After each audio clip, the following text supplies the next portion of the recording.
Meanwhile, a Descuento caravan is set to be launched in Baguio City. Quality products at reasonable prices will be available at the caravan, a project of the government and private businesses groups in the province of Benguet. For the details, here's Jonathan Llanes.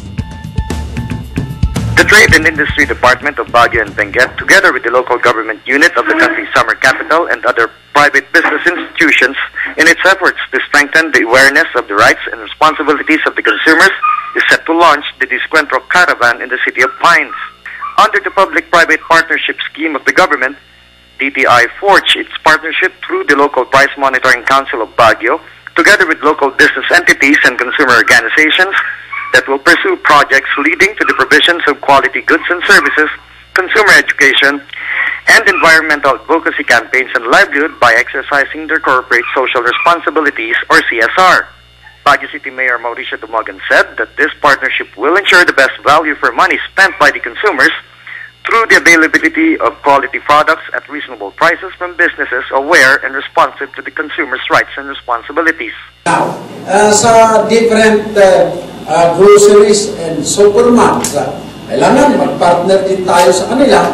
Ito yung isang magandang idudulot ng kompetisyon. Hindi yung talagang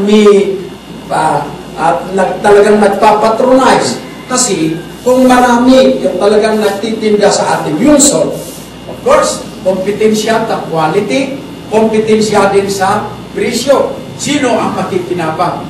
Consumers yung makikinabang. Linda Govizan, DTI Provincial Director for Baguio and Benguet, said that consumers will be treated with a 10 to 50% discounts on groceries and household products in the form of direct price reduction, a buy one take one scheme, promo pack bundling, aside from the sale of basic and prime commodities on October 19 to 21 of this year.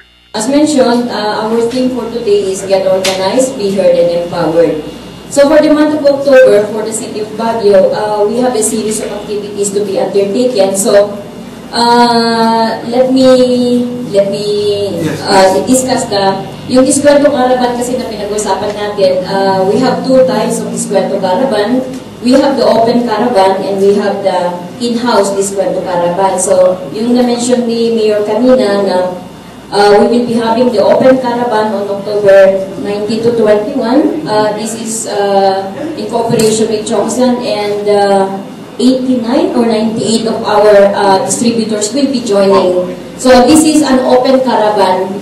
This will be held at the parking area of Baguio Convention Center.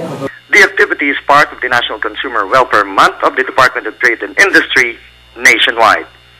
From the city of Baguio and for the People's Television, Jonathan Llanes.